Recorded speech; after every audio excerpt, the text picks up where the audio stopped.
Man,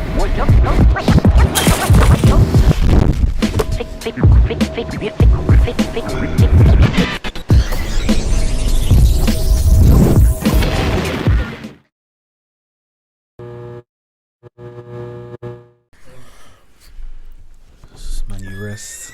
Let's just gotta keep my babes with me. Yeah. Keep her close. Keep her close because early team we got 4-0'd. This peak. Oh man. You can't make it your armrest though. You have to wear it, innit? Ain't that the agreement? To be honest, Rods, isn't it? Today was a ride. This is every episode is peak for me now, man. I'm just getting attacked. Yeah. Just getting attacked. It hurts, but you know, there's no success without pain. At all. I mean, there's pain, but goddamn, man, got to slap the shit out of, man. Put it that way, man. You know, no Vaseline, man. No Vaseline. Let's do the intro, guys. Whenever gonna get to it. Yes. Ladies and gentlemen, boys and girls, baby mums and baby dads, welcome to another episode of Take It to the Rim podcast with myself, Rods, aka possible free agent, aka free my guys, but if they still stay there, then you know we serve the sentence together. Oh my God. And today we got Clipper Cam in the building. And we're joined today by a very special guest. Why I say special? Because who he supports, represents, and fights for. I mean, who I support, I might as well be special needs, you know what I'm saying? Shit. We got John in the building, aka super hardcore Nets. Hey, don't do that. No. It hurts. It is never that time, man. Rod's don't want to be alone anymore. That's what it was. You don't want to be alone anymore. We got Knicks in the building. Mm-hmm. So let's go. How do you feel? Because your team essentially, basically, gutted. Not even gutted, but the money to Jalen Brunson, and then possibly Donovan Mitchell, undersized backcourt. Bro, that's a crazy short backcourt. Yeah, they are crazy short. And the thing is, like, Donovan Mitchell, I'm more than happy with. You know, I feel like he's a force in this league, and he is, you know, a worthy, you know, franchise player. But Jalen Brunson, oh my God, this commitment to mediocrity, I just don't get it. Really don't get it. And I feel like it's like a historical thing as well. Like, someone has a mediocre to good year, someone makes, you know, a playoff run, and then we throw hundreds of millions at them. It's like Julius Randle. Julius Randle. Yes. Like, none of you guys are going to remember this, but there's this guy called Jerome James. He had one decent series against the San Antonio Spurs, and he got literally like tens of millions the next year. Like, it's disgusting. Like, I don't understand what's wrong with this team, man. You know when we talk about like free agency destinations, ideal destinations, we always talk about the LAs, the Miamis, the New Yorks. But are we really talking about the No, you're not. No, you're not. Because it doesn't seem like and I get it, because obviously, like, and you'll go into a bit more detail about this, but like, your owner's a bum, or just he's a mad guy. He doesn't seem to really understand it. And then from a standpoint of it just doesn't seem like a healthy situation. No, you don't get much free agency attraction considering where you're playing in, and not even just the city you're playing in. The arena that you guys have is historic, right? Yes, it is historic. And the thing is, I've got a theory about the owner, because obviously he owns, you know, like MSG Networks, and obviously his ties into the media. I feel that actually, in terms of, you know, how it benefits him, it actually benefits him more when we're trash. When we're actually hot trash, because I feel like the amount of publicity that we get, the amount of airwaves, you know, like Stephen A. Smith, you know, just screaming his head off. Like, obviously, these are all things that are essentially going to, either way, line his pocket. So, of course, he's going to, you know, be throwing fans out, you know, for controversy. Going to be throwing Knicks legends out for controversy. That's a mad. Like, all of these things. Like, not even Spike Lee can be in the building. Like, you know what I'm saying? To this day, Spike Lee was watching Nets games last season. What, because he couldn't get into the MSG anymore? I don't think so much it's because he couldn't get in anymore, but I feel like after that situation, he kind of like, you know, thumbed his nose at Dolan. And I can't blame him. For those who don't know, Spike and Dolan had beef because Dolan was saying that Spike can't come through the back door anymore, basically. Yeah. Which, do you know what, bro? In That's an fairness, insult in the bro, first that's place. so long. You know? Spike Lee has been going to Knicks games. I'm very confident before I was born. Potentially before you were born as well. Yep. Like that's no joke in it, and it's rare for teams to have super fans that stick through. You have guys like Drake, who obviously he goes to the Raptors games, but he's at all the other games. Yeah. Spike is at Knicks games regardless of whether you're playing Washington, 100%. whether you're playing the Nets, whether you're playing the Lakers, in it, and it's disrespectful to then. I get it, like maybe he shouldn't be going through the back door, but at the same time, celebrities never go through the same. Yeah, okay. Oh, That's a major pause. However, celebrities are never. If you go to a venue and there's celebrities there, they're never going through the same entrance pause that the regular people are going through. They ain't queuing up. They ain't like I tell you, showing bro. their ticket. What do you expect to be doing, bruv? Getting QR codes up on his phone? Are you mad? My guy's he's season ticket holder as well. Yeah. Like, that's insane. He is. And to put it into perspective, I saw an interview, he spent over his life, in the 50s of millions on Knicks tickets. Yeah, this is the way you're going to treat him. Slyly, James Dolan is getting a paycheck from Spike, innit? Like, he needs to pattern up. Not even just talking about your ownership, though. I mean, I did mention it, but what is wrong with the New York Knicks? Yeah, honestly. It might even be easy to say what is right with the New York Knicks. But what is wrong with the New York Knicks, and why have you guys not been able to do much? Like, you've got one playoff win in like the last 10 years. Is that right? Yeah, that's literally right. And that was when Melo was there, right? Yeah. When you guys were the second or something seed in the East. Yep. Bro, why do you guys suck so much? I mean, there's many reasons, but in terms of obviously our front office, it's been, on a swivel. So that's a big deal. There's no sense of continuity, going there, and obviously that creates issues moving forward. Yeah. Like, in terms of, even recruitment practices, everything else, and I'm talking about recruitment of players, by the way, we're just not able to attract anyone as you framed. People would rather play against us than play for us. Yeah. And it's a common, obviously. That's what KD and Kyrie did.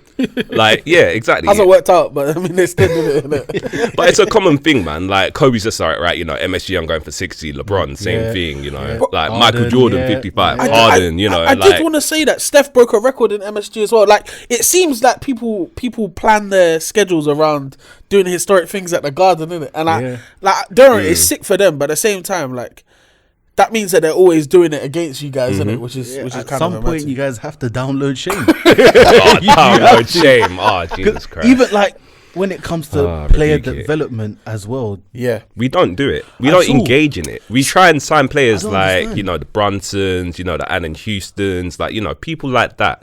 Like, people that, they're not that old, but in terms of that upside, again, it's not that great. And it just derails the franchise. Instead of actually, taking a chance on, actually committing to, maybe sucking for a bit and actually getting, a heralded talent. 100%. That's not something that we generally do.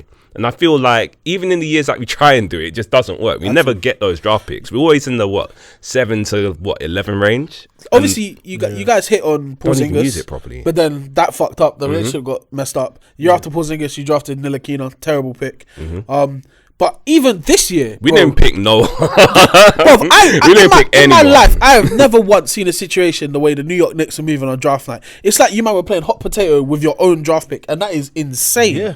Listen, this guy, he records me every draft night. Every draft night, yeah? And I'm pretty sure you've put this on socials, by the way. Literally, records my reactions, It's just terrible. Like, every single year, I have, I stay up late, almost like it's Christmas Eve. I'm like, okay, who are we going to get? It's always a bum, man. And when it's bad? When they're a bum right from the offset. Yeah. It's terrible, And man. didn't they even draft a French guy this year as well? In the second round? I think so. We drafted in the first and then we shipped him off, I think. Yeah, so I forgot where we even... So it was Ousmane Dieng. You traded him to... Have you ever heard of this Donny in your life? Do you know what? Have you ever? Only because I play 2K do I have any idea who he is. He's a 6'10" small forward. So first of all, I like that. Because I mean, that's cute, but everyone's a 6'10" small forward nowadays. Except I think he's in OKC. He's even OKC. Yeah, no, he's an OKC. He's an OKC. OKC were like, give me the picks, man. Like, you know, on poker tables when they're taking your money, like that, raking in the chips, 100%. I was hoping you were gonna say this, bro, because I don't think I've ever spoken about it on a podcast before. There was a period of time where, and I felt bad for you at this point, where the Knicks were being self-sabotaged by your head of basketball operations at the time, who is no longer there anymore, Mr. Phil Jackson. Yeah. That was an inside job robbery. Assault. It was. Bro, man. it was crazy. He's the guy who drafted Ntilikina, right? And no one knew what the hell was going on. What was the plan? He's the guy that made Porzingis mad as well, bro. Derek Fisher the head coach. Bro. You know, like Rambus was involved in. When Rambus is involved in the organization, you know it's going to shit. The Lakers. And I remember one off season, there was a picture of all of them literally like congregating around wearing the same jean shorts and whatnot. And I was just like, this is some terrible shit, man. Like, I can't believe this is my life. You know, they're plotting something crap Looking mad like- when they got the same jean shorts on.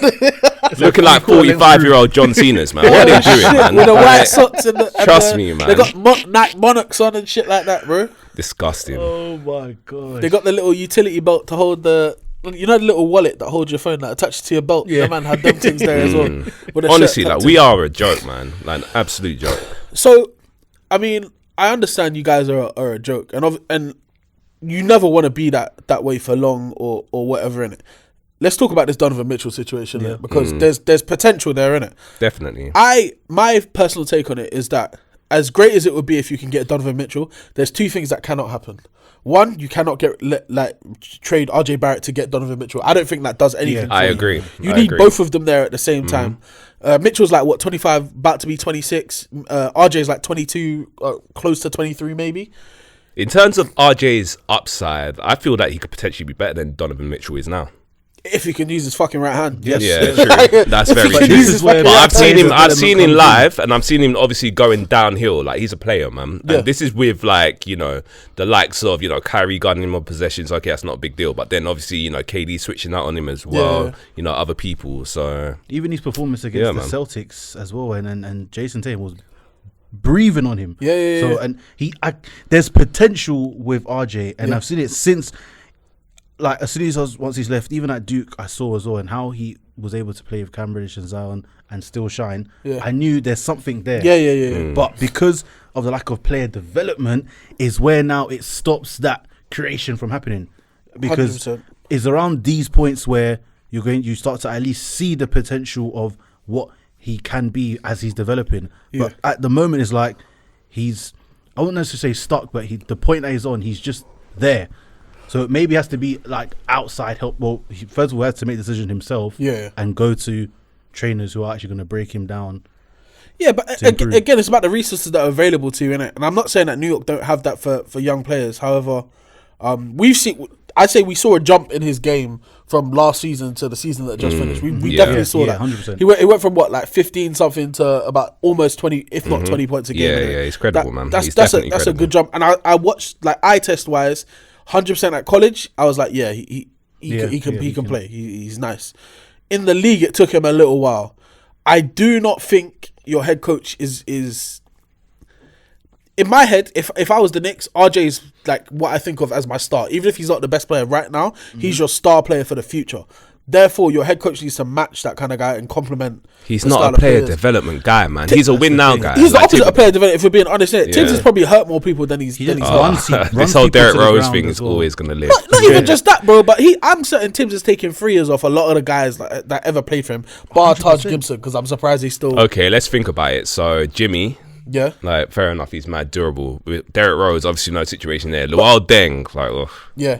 I And, hear you. and especially with Jimmy, do like, hear you. you look at how Jimmy was like pretty good in Chicago.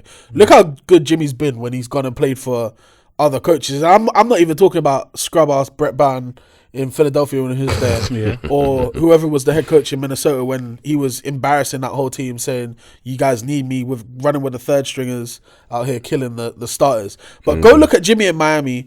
And Spo, I think Spo is a good comparison to Tibbs just because they've both been in the league for a long time. They're respected as head coaches, and they're both looked at as defensive coaches. However, You look at the Spo can get someone from out the park and coach them up. Yeah. Like, we've seen it man. time and time again. Like Max 100%. Strus, like never heard of him. Never. Like playing like huge minutes in huge playoff minutes. Hitting Like, big there's shots so as many well, guys man. like that. Big shots as well. Like, honestly, man, This is what I'm saying. I'm man. impressed by him. Like there's- it's impossible not to be. Yeah, I think like one move that does need to happen is 100% you guys getting rid of Tibbs. However, yes. I wanted Even Mark they made that Jackson in the signing. first place. When they made to be that honest. signing, I was just like, this is not going to go well. Even like how he handled with Kemba Walker now, I understand that free Kemba, situation. man. Like, he had him, and what Kemba now, he's been bought out free agent right now.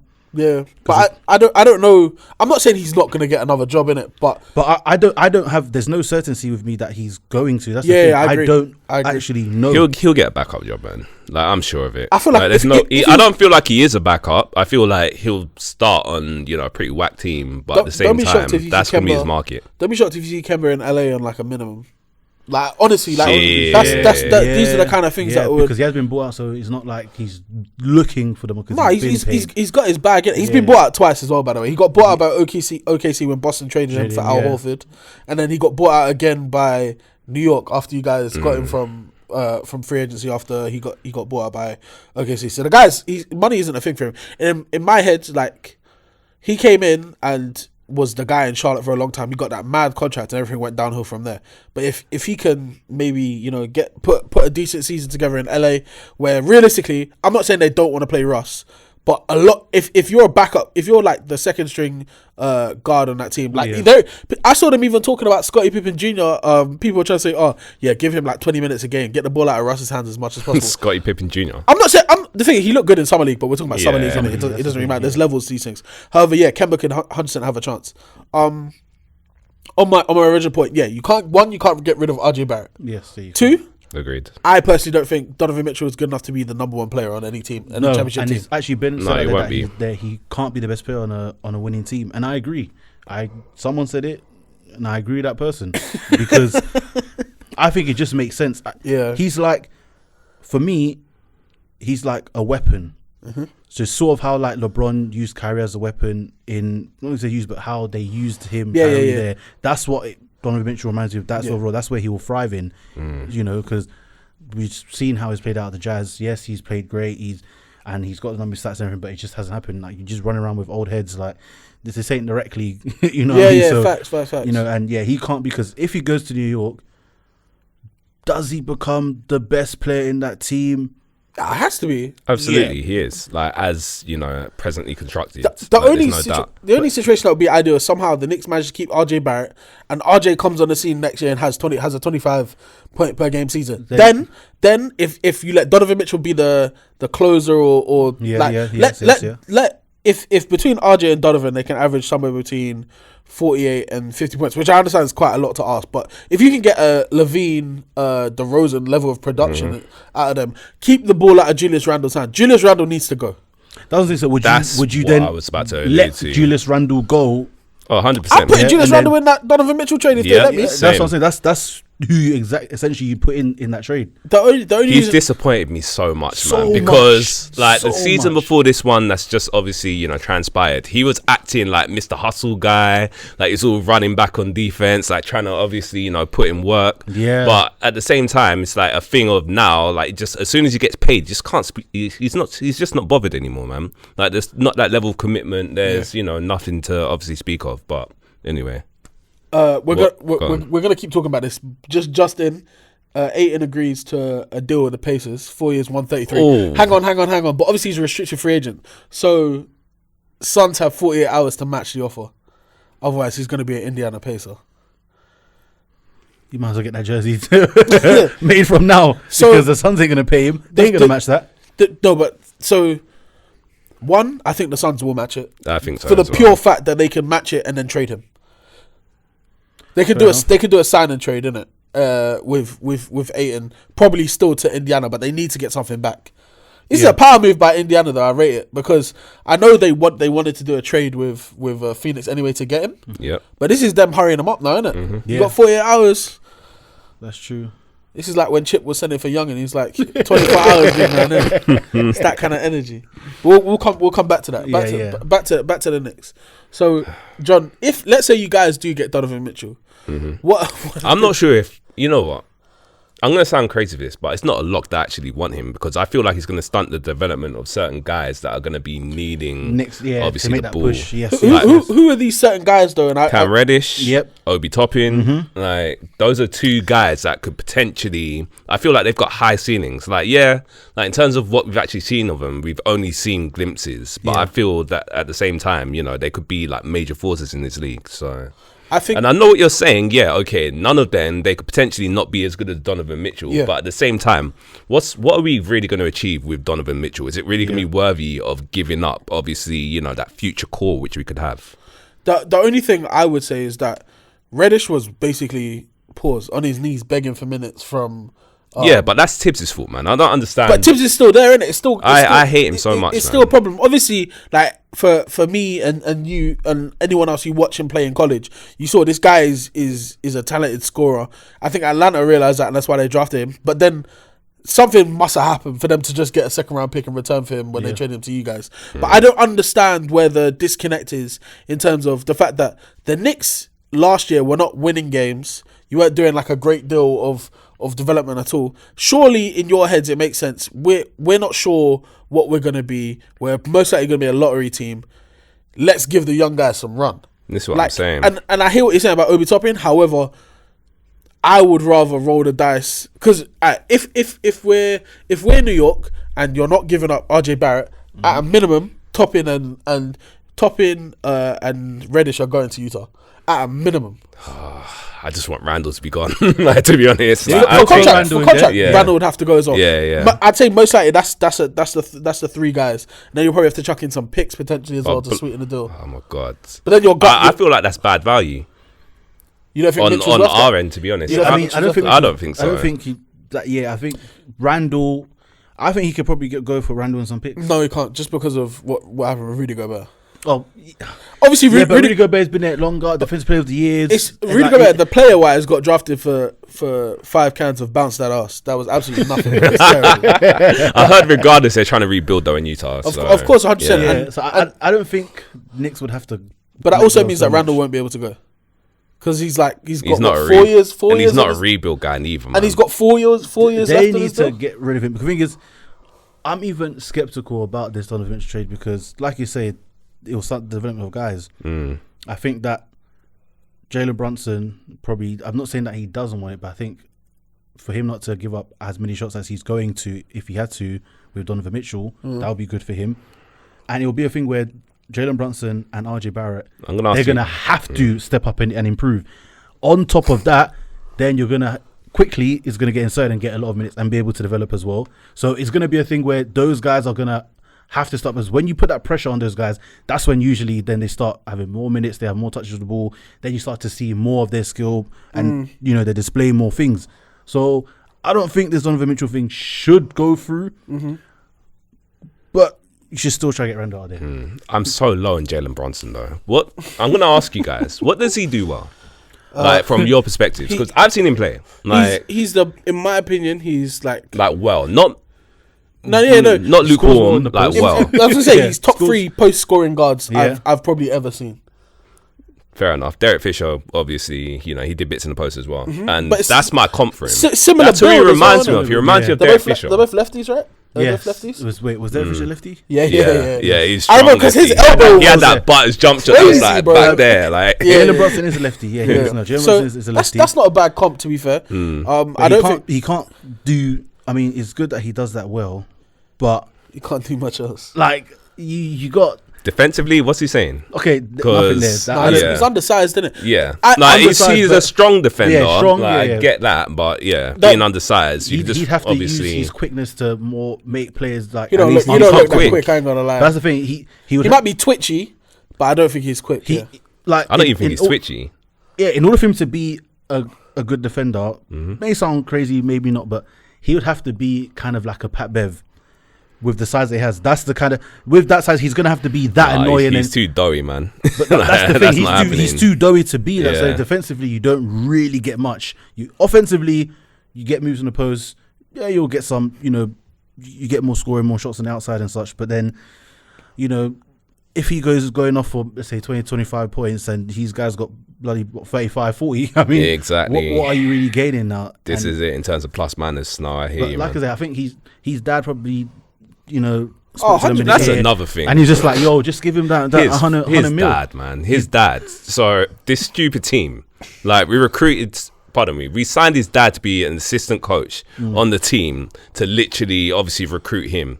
It worked, like, yeah, it worked. I mean, it worked. Congratulations. But price, what have we got? Like, 100 mil, an assistant coach for Jalen Brunson. It's like 110, isn't it? Yeah. Stop. 110? Stop, man. Yeah, Stop. I think it was 110. 110. 4 years, 110. Stop, man. Yeah. I'm gonna cry in the car, man. Like, honestly, man. This is terrible. Can't forget that extra 10 mil. I hear what you're saying. I can't forget, and obviously this is like a very small sample size, but those like games that Luka didn't play last year, including early in the playoffs, like he was pretty in control, man. I can't he was. Yeah. Bar game one where I don't recall him showing up like properly anyway. Yeah. Like he was in control and like I'm not saying he definitely couldn't have been the best player on Dallas's team and they would have gone as far as they did, but on that stage, like he didn't look like really out of place, to be honest. Obviously, Utah we're not like Utah were on their last legs at that point. Like that was probably the deciding factor for them making the moves that they've made. Yeah. But like 100%, he looked like in control. He wasn't moving crazy fast or anything like that. And I do think he probably looked faster because his teammate is Luka. It's true though, isn't it? That's so rude. That's so rude. It's true though, isn't it? I think he could be all right. We're not. Is he from New York?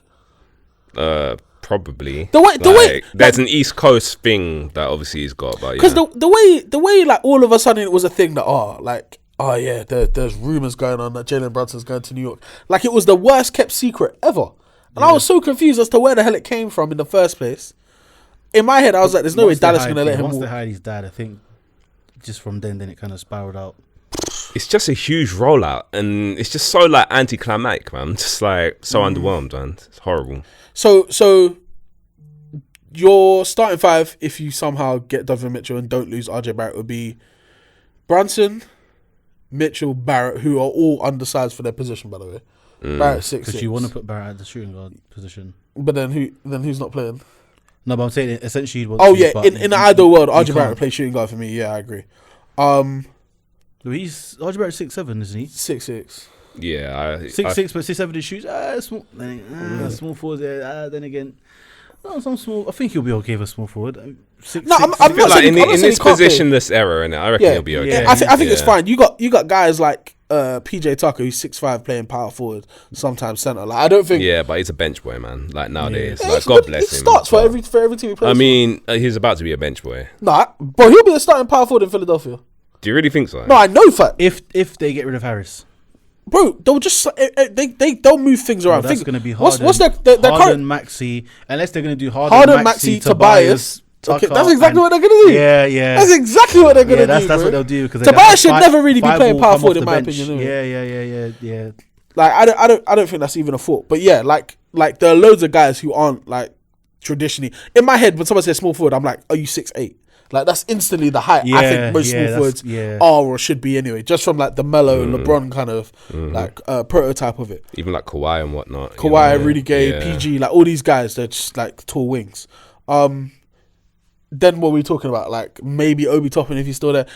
Like what's the seat? What is the if you somehow get Donovan Mitchell in an ideal situation? What is the best case scenario? We're still going to start Randall either way, and then we got Mitchell at the 5. Not Mitchell, sorry, Mitchell Robinson at 5 even. Yeah. Which I'm not saying it was a terrible idea to give him that contract.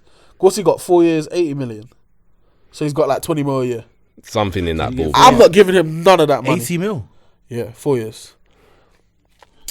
Obviously, because they drafted him, it's not hitting them in the tax as much. Yeah. But at the same time, he hasn't been all that healthy neither of like throughout his career. Like, that's a big bad health. flag. I feel that in terms of his offensive game, like sure.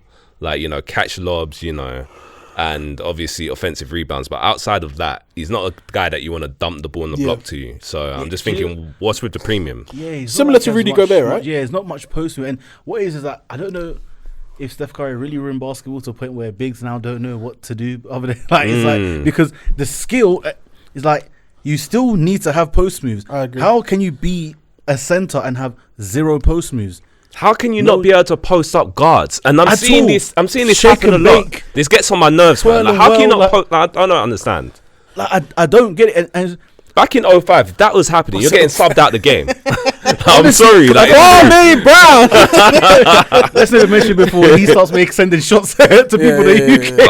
Oh, man. But I just don't understand. Tempted, and like there's so many drills out there. You can even just search on YouTube post moves and actually learn. Like if it's that bad. Listen, my dad taught me how to drop set when I was 7 years old. 7.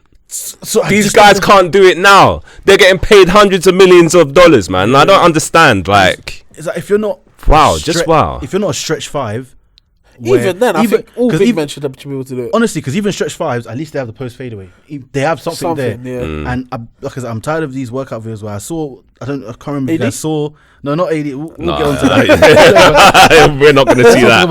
AD Davis. AD Davis, yeah. A day to day, whatever. But when Mitchell, he was there was a video and he was doing like crossovers, step backs, everything. And I was like, Who?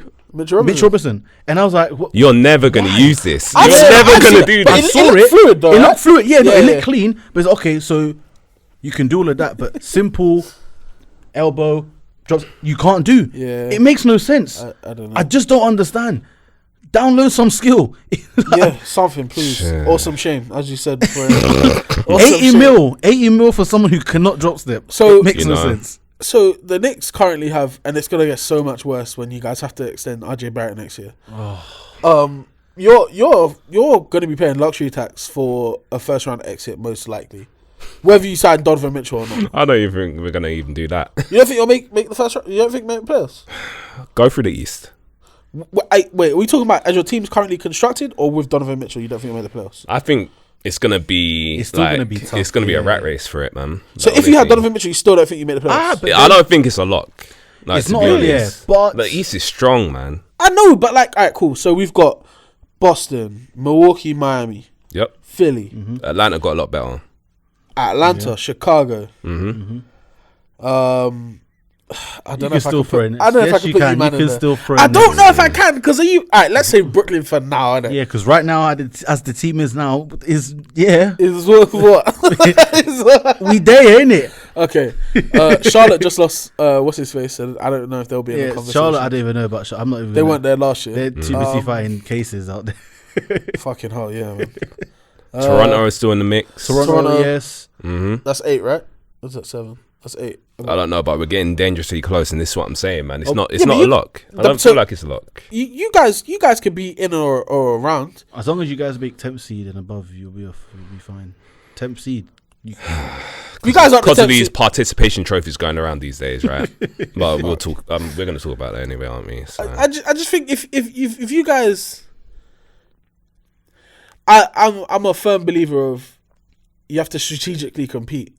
And in my head, yeah, if I was New York, I wouldn't give no one a fucking paycheck because you're not winning anything with these guys, innit? Like, and it's not saying that they're terrible or anything, but I think you're literally better off letting them walk away or trading them before their contracts come up and restarting the whole thing. And I think I wouldn't be mad at it, to be honest, like, because at least we'd have a chance. At least we'd have a chance to be better than dead mediocre or just like bummy. At least we'd have an opportunity, like maybe in about the next 7 years or so, to actually 100%, generate something noteworthy. like you I think the next main focus before you guys sign Brunson, you guys should have been starting quickly. Like everyone loves Derrick Rose. Everyone loves Derrick Rose. Yeah. But his time is here and gone. And you need to start looking at the future. But even then, Derrick Rose was hurt for a lot of the year. You guys were starting Alec Burks, and I'm not saying Alec Burks didn't play well last year because for someone out of position, 100%. But bro, you have guys like quickly on your team, Young guys who are young, ready. haven't been in the league for more than 2 years. You look at like I think a great comparison is Tyrese Maxey in Philadelphia. Yeah. They're different types of players, but however, same college. Yeah. They were teammates. They were roommates in college. They basically play the same position, really, innit? Like I think that's a good comparison. Look at the difference when you let one of them give like you work on one of them, give them actual minutes to play a game, and look what happens to them. I know, right? Don't get me wrong. But it's all about opportunity, and again, 100%. we always mess this up. Like in terms of opportunities for players that we draft, I mean, few and far between. You got. Doesn't work. I've seen highlights of. Is it Jericho Sims? He's nice. I like him. I don't know if he's nice. No, he's a nice addition. That's Crazy what I mean. I don't athletic, mean that obviously he's nice with, moves and whatnot, but Bro, he's a nice addition to the team. Apparently he's a legit 7-footer, bro. No, he's not. Flies. He's not a legit 7-footer. How would you tell? He's like 6'10", 6'9"? He's like 6'10". Okay. Like, yeah, looking at him live, yeah. Bro, he's 6'10". he can fucking jump though, like out the gym. Mm-hmm. I'm sorry, but why are you playing Nerlens Noel over guys like this? We got rid of him, but yeah. Yeah, but I'm talking about last season because Jericho Simmons was there last year as well. Mm-hmm. Like I just feel like, but this is Tibbs though. Tibbs doesn't develop young talent. Like, Tibbs again, this is the bottom line. Like this is our issue, man. Is that now? It's not so. Yes, okay. Your owner is completely finished, but we have to also look at. It's not always all the players because, like you say, it comes down to opportunity. When they hired Tibbs, I already knew this is going to go downhill because he is not the coach for this team. Not for a youth movement, at least. And the thing is, didn't he get like coach of the year like last year or something? Like he got obviously like high accolades. I think the year you guys made the playoffs, he got coach of the year. Which is crazy, isn't it? I feel like that award means the least of any award in NBA history. Yeah, because look at Dwayne Casey, for example. What happened to him? That's crazy, man. That made absolutely no sense to me. How you get coach of the year and get fired? I know. But then next year, was that Toronto? That was Toronto, right? Yeah, it was Toronto. Yeah, but in fairness, in my opinion, Dwayne Casey's better off. Like, Nick Nurse is coming, I think it was a win-win situation for both of them because Toronto got a great head coach, and Dwayne Casey's on a youth project in Detroit. They're on the come up. They're going to be nasty, like, bro. Yeah. Detroit are going to be not with a backcourt of Cade and Ivy. Oh, I'm so excited. Also, to see Bagley, like no one's even speaking about this, but he's literally vitalized his career. Yeah. Like he's looking good, like looking real good. If he Sacramento, man, like this is what I'm gonna call the Knicks. I figured it out. We're Sacramento East. This is exactly what we are. Because that's Sacramento be that's what Sacramento be doing. Might as well be. That's what they be doing. I'm even worried for Keegan Murray over there. I'm worried for what's gonna happen. But at least he'll get the minutes in it. Just get the stats. Have fun. Have fun. Quickly, sorry, just before we do move on. So your final predictions for the Knicks next season. What are you saying? I mean, there's a lot to be determined, but I feel that we're not making the playoffs. I feel playing tournament, like, I don't know. Yeah, that's going to be literally the best that it's going to be. Are you going to be wearing Knicks jerseys at all? Any hats? I mean, yeah, of course, man. Keep that shit on and just of course, man. Listen, you can change your wife, you can change, a lot of shit, but you cannot change your basketball team, innit? So, this is what I'm saying. I think that's a big show of your loyalty, your honesty, It shows that you're a legit guy and you do things properly if you remained a Knicks fan after all these years. But yeah, no ladies hit me up though, man. Don't do it. That was not an advert. Yeah. He's a better man than me because when it comes to basketball, I'm a whore. Hey, yo. I'm not a full whore. I'm just... Well, no, you are, bro. Okay. One minute. Speaking of being a whore, put that thing on, man. Pause.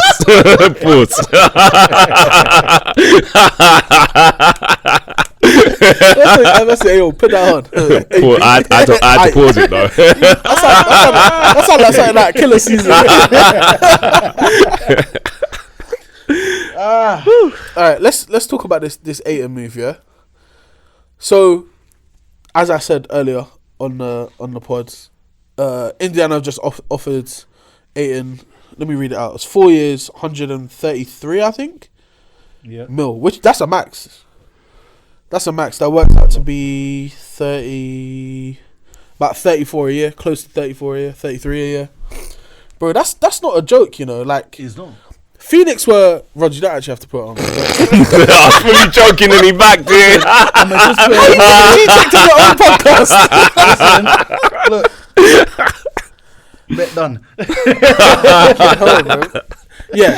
I'm going to show the Tatum out of respect because he's still my guy, even though...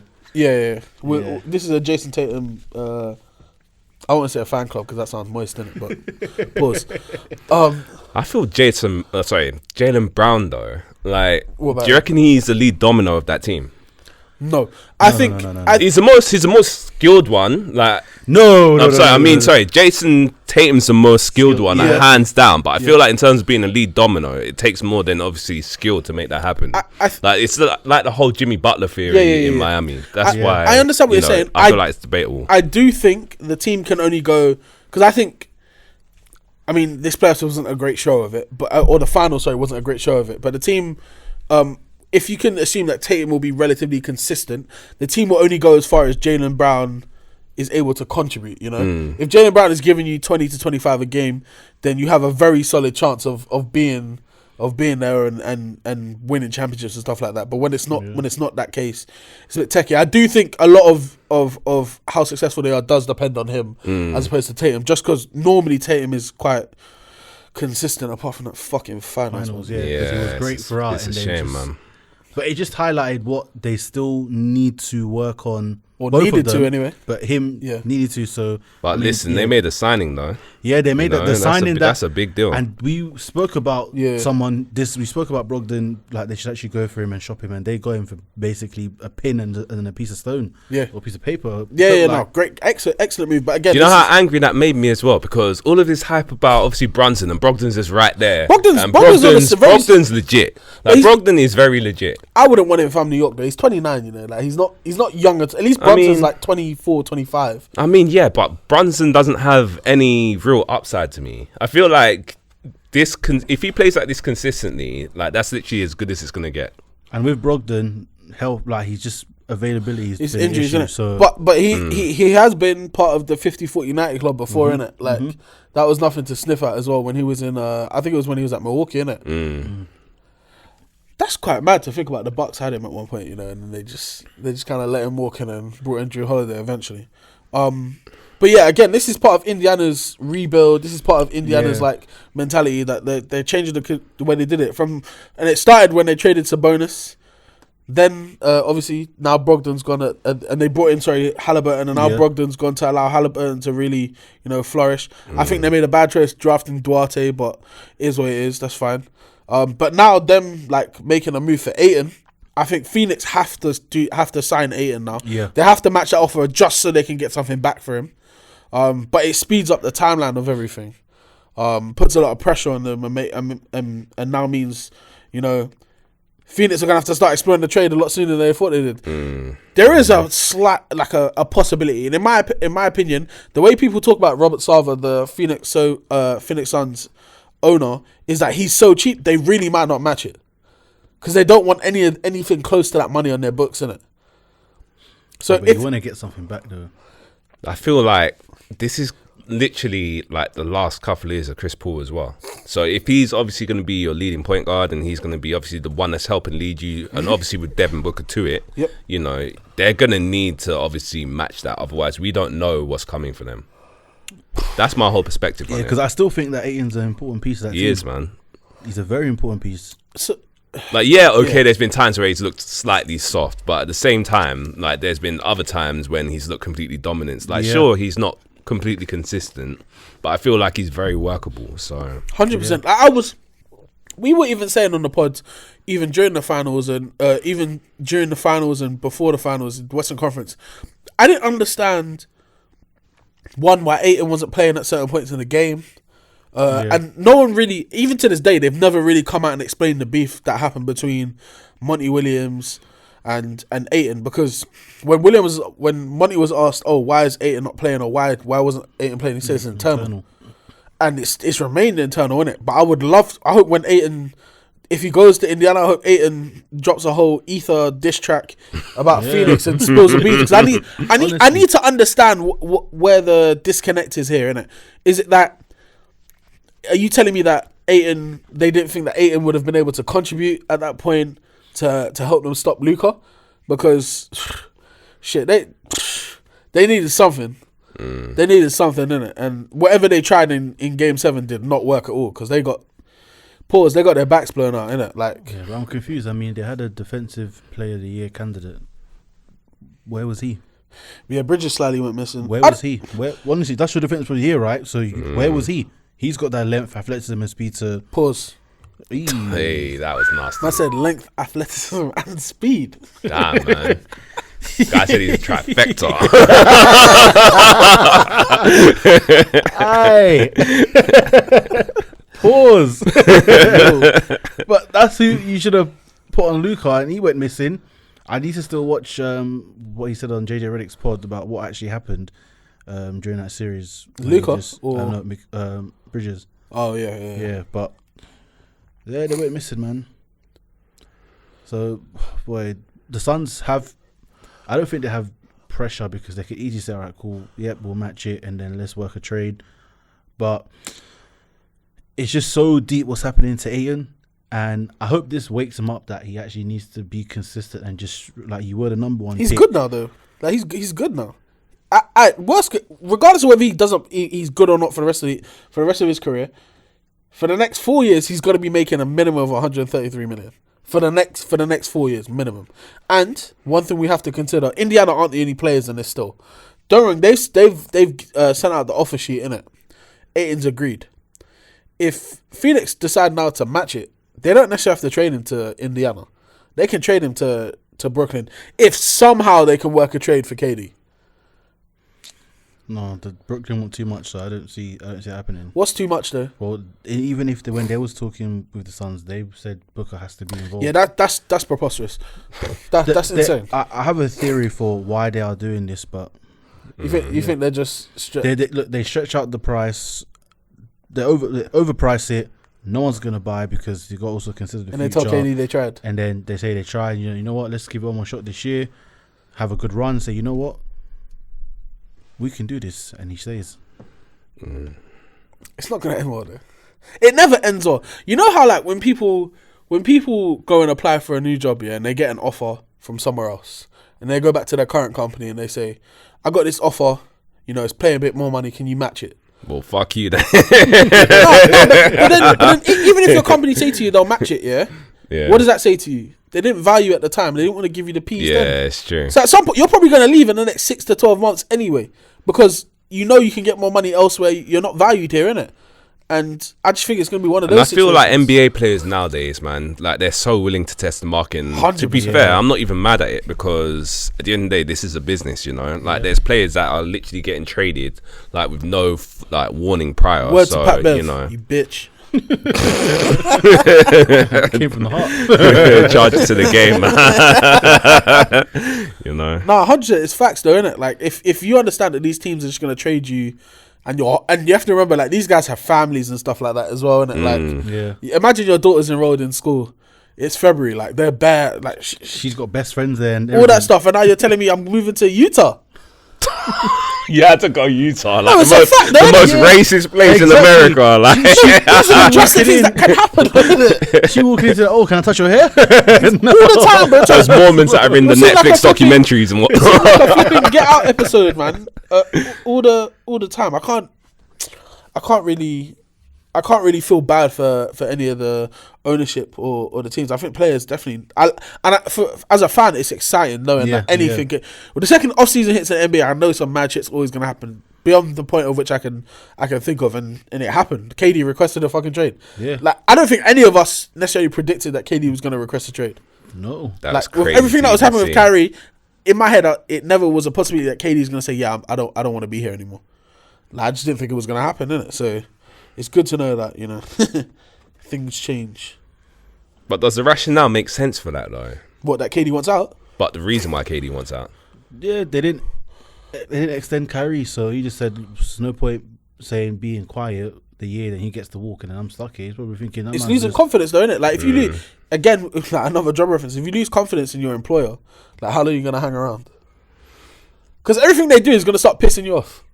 But let's frame it, though. I mean, the very same employer employed a head coach, which obviously was one of your assistants in Golden State and whatnot. But they didn't want Steve Nash.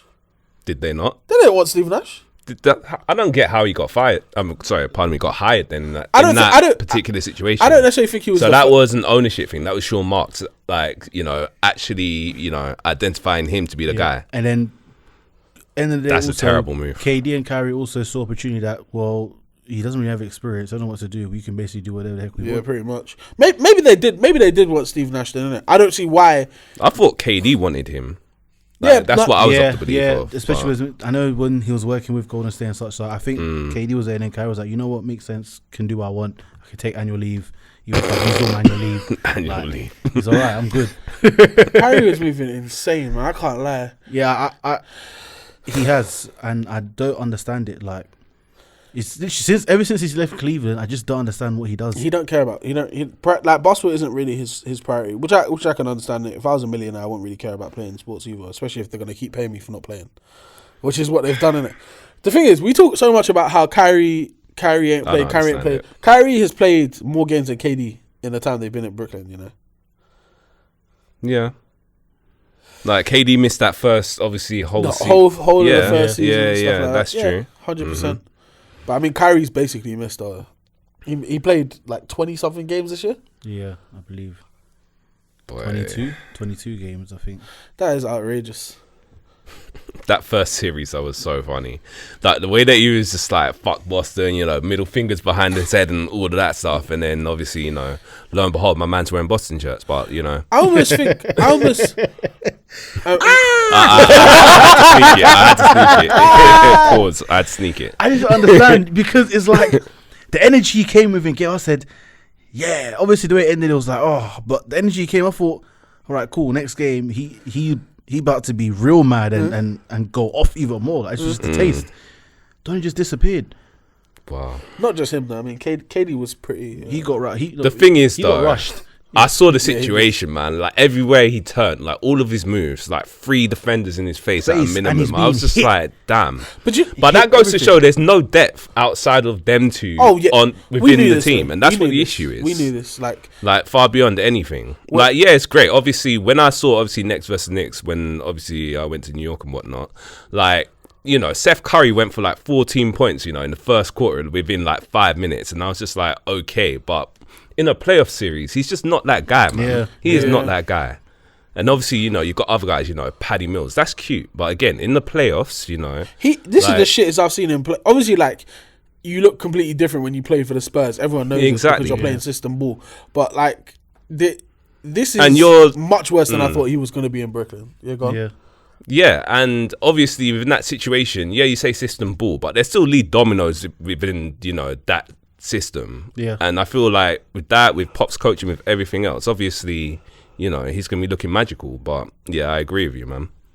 It's just not the case. Yeah, I mean, I love to bring up Brooklyn being failures and shit and disappointing and raising Rodney's blood pressure and whatnot. It's been a tough couple of months, right? Welcome to my world. It's hard out here. New York is looking nuts out here right now. I'm not made for it. New York is looking crazy out here. All of those. But to be honest, you're like a recent fan, though, right?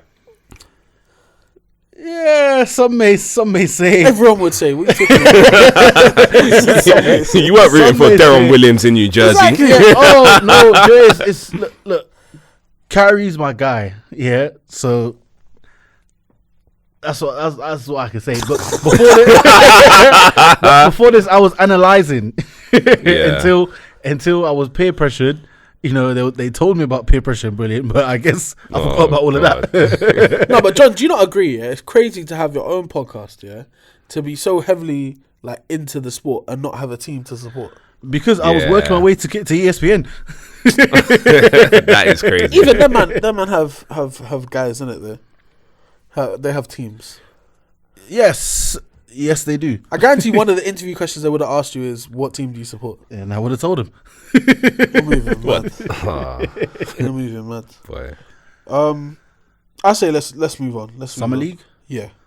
So with Summer League, let's right. So what do you think of the players? So let's run with Paolo, Chet. Yeah. And Jabari, let's go with them first. Okay. Then we'll go Ivy, Keegan, and obviously some injuries and stuff. Yeah.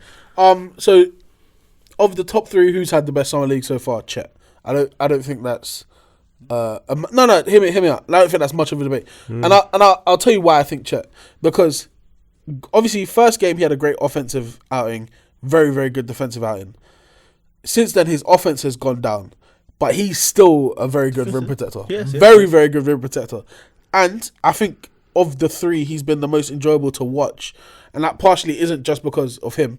Him and Giddy, them two white boys can play ball, innit? Like, I can't lie, man. Like, we ain't seen stuff like this since... I was going to say Jason Kidd and Kenyon Martin. They're light-skinned, innit? They're not white, innit? But, you know... You better go Dirk and Steve Nash. It's something like that, yeah. But even then, people start going mad if I'm saying stuff like that, innit? But it's true, though. Like, they're very exciting to watch. The fact that Chet is such a good rim protector and shot blocker... It's a fast break all the time. Giddy's I don't think Giddy is crazy athletic in terms of speed or anything like that, but he's very, very good around the basket in terms of like finishing. He's got dexterity in his game. Very good. Like OKC have done a great job with. I think they had an easy job with drafting Chet because I think whoever was 2 was going to take him regardless of who else was left. But picking Giddy at I think it was 6 or 7. 6, I think, is a great move from OKC, and I hope this year we see a lot more of that kind of combo and then bringing everyone else into it as well. I think Jabari Smith has shown me that he probably will be able to defend at the next level. He slides his feet like he's a guard, which is impressive when you're 6'10". He's a pretty decent 3-point shooter. I did think he would be a little bit better, but again, it's only a couple of games into Summer League, so I'm managing my expectations. I feel like he's still quite raw. Yeah, but man, then again, in terms of upside, it's very promising for him. So Definitely. I get what you're saying. Yeah, he just needs to build some more composure. I agree. To his game. Once he gets that composure, I think he'll be fine. Maybe not even composure, but just like basketball IQ in general, and just knowing when to do certain things. Yeah, because he was taking. He was rushing a bit too much. Working his handle a bit. You know, Like, come trying on to prove I fluid. should have been number 1, and he's just kind of like, don't need to do that. I don't think he's worthy, to be honest, like of being a number 1 pick. Do you think Paolo is a better number 1 pick than him? I reckon so. Oh, I reckon right now it's going to appear that way. In 5 years, I feel that Paolo's production, I reckon he'll be averaging around 23 a game. Okay. Like, to be honest, so I don't think there'll be any qualms of him, obviously, you know, being that guy. I would say though, I mean, Houston have a lot of young guys, so their summer league team isn't bad. But I would say I'll be very excited to see Jalen Green and Jabari Smith Jr. on the same team in season. Nice. Like, I think that'll be something. Maybe not this year. I'd be excited in about 3-4 years, but I just see him running around, and it's almost like it's just chaotic, man. It reminds you of like, I don't know, like under 12s basketball sometimes. I'm just like, this isn't very like structured. There's no real kind of it's like a bit chaotic, There's man. no like, you know. 100%. I think they'll be that way if for a little while until they get a pass first point guard. Because even Kevin Porter Jr. is always looking for his own shot anyway. Yeah, so I don't even see him as a point guard, to be honest. Like, I think he's an undersized 2 guard. Yeah. Yeah, he's a combo. He's a combo. Guard, combo. Yeah. Shout out to him though, because he bagged that WNBA player. What one? I can't pronounce her first or her last name. The one who's been more of an IG model than a ball player recently. I'll share it. What, Cooper? No, not her. I don't know. She's not even in the league no more, innit? You know what I'm talking about, innit? They Sparks dropped Tia Cooper, her. they dropped her. But She's not in the league no more. that's mad, isn't it? Based on Marcus' ability alone, god damn. You know this one? Oh yeah. I remember I saw a video, but I couldn't remember what her name was. But I remember I saw the face. I feel like WNBA players are looking different nowadays, man. You know, let me not say that. I'm not trying to get you cancelled. I can't lie. If I was them, I'm not trying to get you cancelled. You can't cancel us. Listen, if I was them, I can't lie. I would stop playing ball together because you're getting paid way less to play ball than you would be to be an IG model. If you're bad, anyway. I mean, do both in it. God damn, man. It's a waste of time. Yeah. But yeah, I just feel like 15 years ago, WNBA. Like nowadays, it's he's trying to get us cancelled. It's come different. You're trying to get us cancelled. You gave him the pass. I gave you guys a warning, innit? I didn't think you were gonna turn it up. I thought you were gonna say the same level. So you know that stove when you're frying egg and you're on 2, but you're saying this needs to hurry now. You're Go to on 5. 5. You're moving crazy. You're moving mad.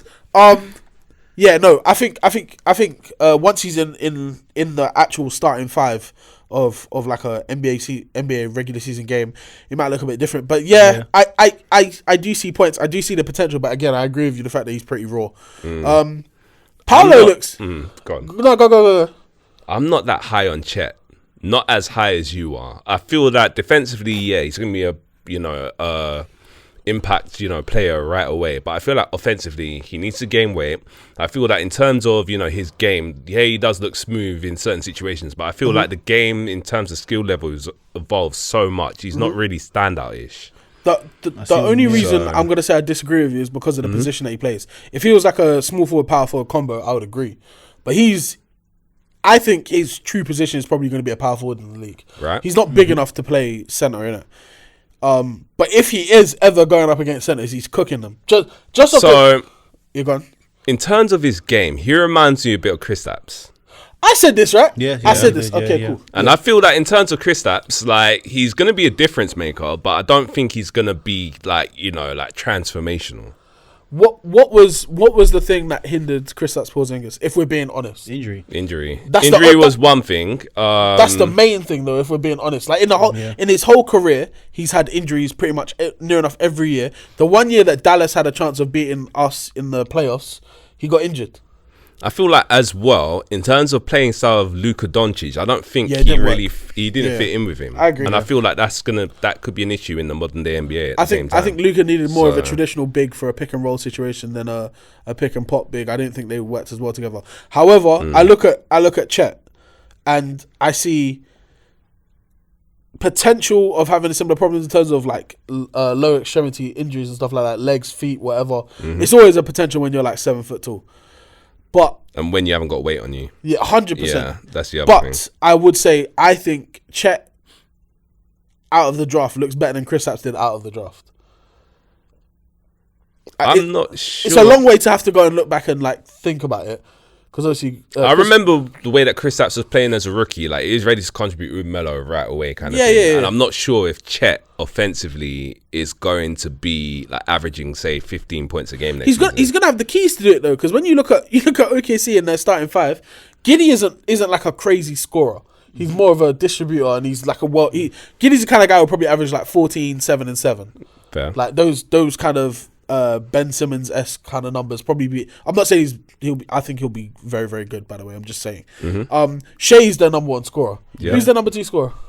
I mean, you can't even tell me the whole starting five. I know for a fact. I know I can't. Chet is gonna have the shots to be able to get to that point. I think he's gonna come in. Granted, he's gonna get bullied a little bit on defense on occasion in terms of like when he has to go up against real traditional bigs, or like Embiid is gonna absolutely cook this guy. But I feel like that's gonna be like what, 5 times a year. No, but like, think about it. All right.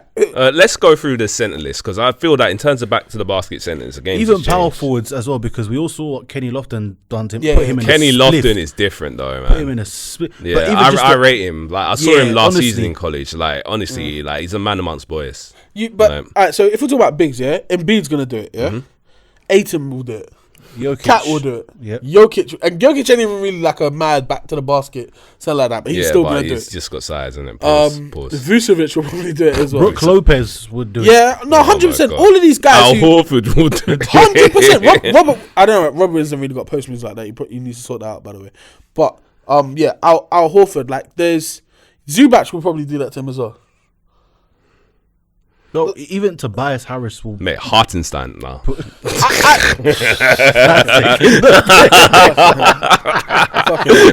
Imagine Julius Randle, like bringing up the ball, and Chet is the guy defending him. Yeah, body gone, bruv. Come on. I mean, at this point, Jalen Brunson in the post. But even Chet's. Oh my god, no. But actually, Chet should know what way Julius Randle's gonna go. Like, realistically, innit? That's great. But in terms of like, you still can't stop it. Yeah, exactly. That's what I'm saying. Yeah. It's gonna be tough for him. I agree, but I do see a lot of potential. I see an upside. I feel like I said before, I feel like he's like a 4-5 year project where at that point you're gonna see whether he's going up or if it's just this is it. Yeah, you know. So Yeah. But the main thing with him is putting on weight, and we've seen so many guys come in skinny and be able to. Even Porzingis, as I said on the last one, he came in mad skinny. Like I said what I said before, which What? what I said a while ago about Chet putting on weight. What did you say? Remember what I said? No, that's what I'm saying. What did you say? We gotta look at the backgrounds. Yeah, we gotta look at the backgrounds. Oh yes. Talking about the fact that he's white. Look, it's gonna be tough for him to. He's gonna have to really be on it. Yeah, honestly, because even when you look at his parents and his family, like they all built that same way. But I'm not saying get to 240. I don't need you at 240. No, not that. But give even me, just give me to put like some size. 220. Because what is he now? 195. 250. Yeah, 220. Yeah. Give me 215. I would even take 210. I can't even lie, bro. 210 for a center. John, but it's not just about that, innit? It's the way the weight will be distributed on his body as well. I still think 210. Like It's 210, you're it is gonna have the same problems. bro. Like, But that's him putting on 15 pounds, and I guarantee he's tried to put on weight before. If it's 15 pounds of muscle, that's great. Yeah. Yeah, his metabolism must be insane, man. It's going to be tough, and obviously the fact that he plays basketball, you're burning. Yeah, mad calories. So he's going to have to eat crazy. Yeah, get him on that zone to get that. But he's what 19, 20. Yeah, he's got. So He's got time. Man. Yeah, he's got Yeah, time. true. He's got time. It's fine. And OKC on a immediate. rush, I don't think there'll be mad pressure on him to do a crazy amount quickly. I think he'll have the benefit of that. I think OKC want to see at least 2 to 3 more years of their draft picks and see what they really are and what they'll be looking like before they even start really saying, yeah, it's time to pattern up. Yeah, I see the upside of Chet and both sides, but like I said, I think defensively blocking shots and such he'll be okay with.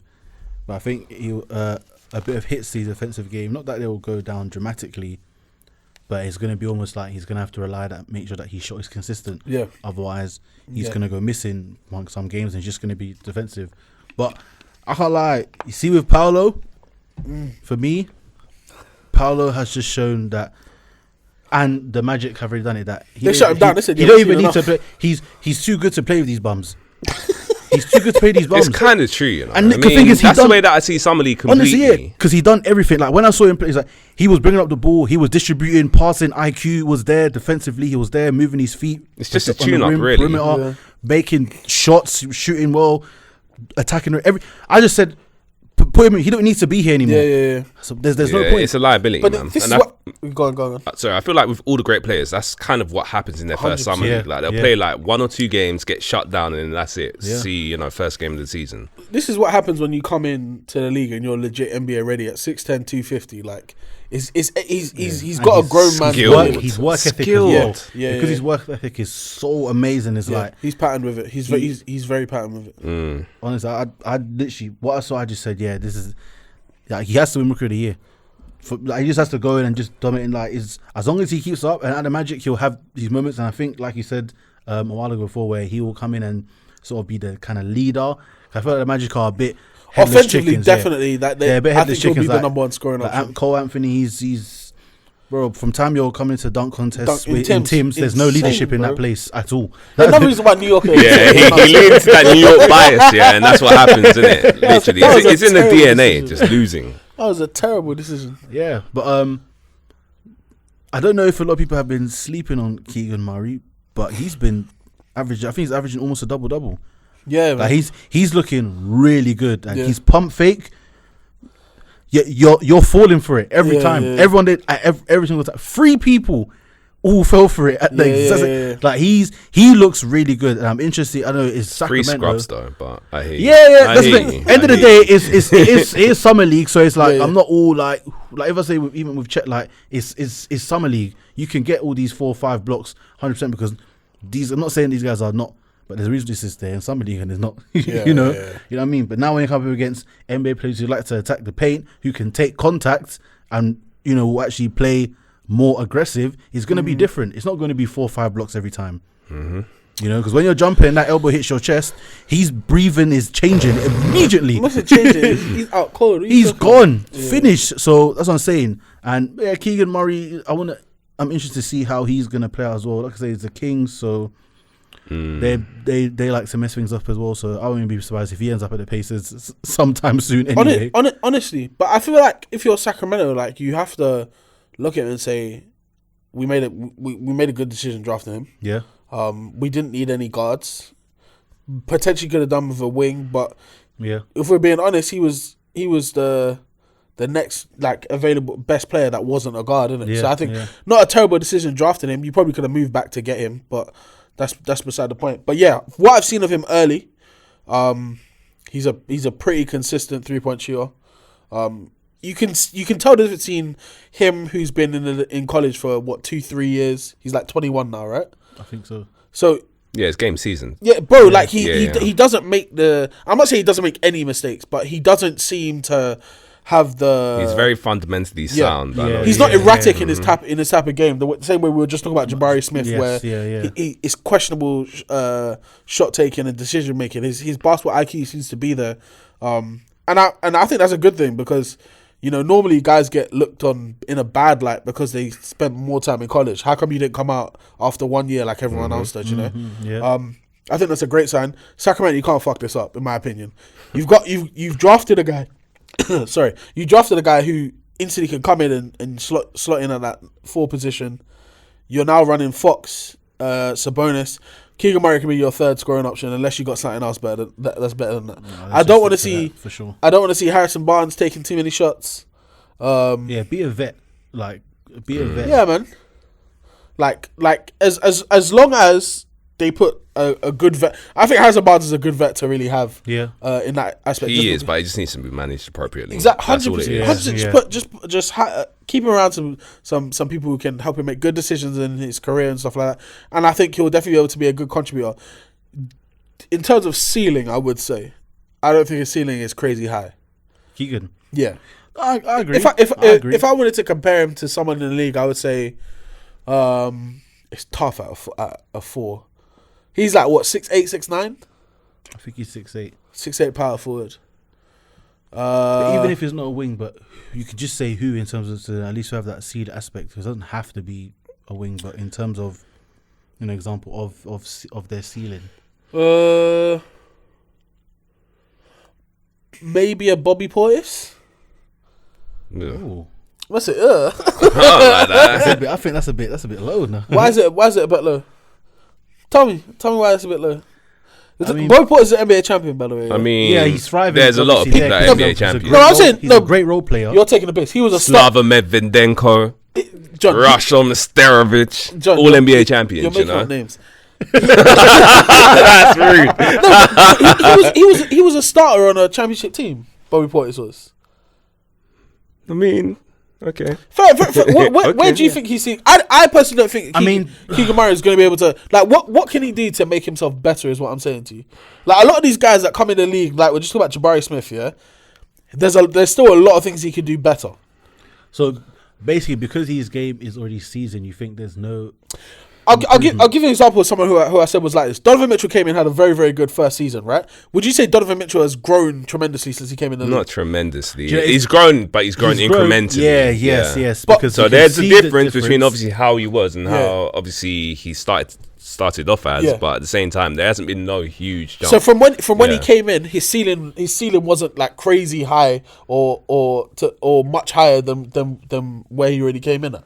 Yeah, I'd say so. It's I think it will be a very, very similar situation. I'm not saying he's going to be a scrub or anything like that. I'm just saying I don't think he's going to be like an all-star. Maybe an all-star, but I don't think he's going to be like a He'll star. be like Robert Ory kind of thing. Like that kind of player. Like, he'll be very serviceable, he'll have his role, and he'll make great contributions, but at the same time, he could easily slot in as a 6-man one day for an excellent team. Yeah. Like, if I compare him to the rest of the draft, I think he could have a top 5 career, but I don't think he's going to be a top 5 player out of everyone in the draft. You know what I'm saying? Hopefully he gets his ass out of Sacramento. That's so crazy we're saying this in summer league, innit? No, but it's just like I hear you. I think it's a good reference point to have as well. Like, what did I think of this guy? Because these are, at the end of the day, they're your peers who you should show up. Yeah. So, yeah. But one player that I'm really, really excited to see, Jaden Ivey. I'm very, very excited. The guy is quick. Yeah, still. Like I wanted him so bad. Slippery as well, bro. I wanted slippery. Like you say, when you said, imagine a tuned down John Morant. Yeah. You see that? Like I really started to see it even more. Like he's just so he's very, I'm not gonna say electrifying to watch, but he's very interesting. He kind of keeps you at the edge of your seat, like just how he plays, and I'm excited to see how he's going to be the pairing with Cade as well. I think that's a perfect combination. Perfect, yeah. Because if you think about it defensively, like of course offensively, you know, Cade's going to be bringing up the ball. Obviously, I'd have Ivy, you know, playing off ball, but at the same time in that kind of combo role. Yeah. Defensively, of course, like Ivy's cat quick. He can play obviously, you know, defense on ones. Yep. And then obviously Let that will Cade give guard the Cade, twos. you know, a bit of a breather on the twos. So Yep, 100%. it's nice, man. Ivy can control the tempo on fast breaks as well. I think that's. I'm not saying that Cade isn't like athletic or fast, but if you had to pick between the two, who's pushing the tempo? I mean, if there's a rebound, Ivy's on the outlet, isn't it? You know what I'm he's saying? on that. He's gone. Cade 100%. I think I saw one Lakers play all day. I think I saw 100%. I think I saw one play where someone got the rebound, passed it to Ivy, and he was at like the 3-point line of his own side, and he was as fast, like crazy quick, and out of nowhere he banged on someone, yeah. And watching it, I was like, it don't look like he's high enough to dunk. First of all, I'm not saying he can't jump, but at that point, it didn't look like he was high enough to jump. It's just because he ran so fast. I don't think my brain could process what he did in it. When I watched the replay, bro, this guy was like, it looked like he jumped out of the gym in it when he did it. It's exciting to watch. I think guys like that he's the fast twitch kind of athletic guy. There's always going to be a ceiling for them, and I think he's like you said, he's got a great pairing with Cade. He's got a good head coach. I think Detroit have a very, very good claim to be a playoff team next year. You know? They do, and they will be. I reckon they will. Like be. a very the fact that they got the number one pick from last year, who's proven he could be a pretty good floor general and just control of the game. You drafted well, getting him a nice number 2 in the backcourt.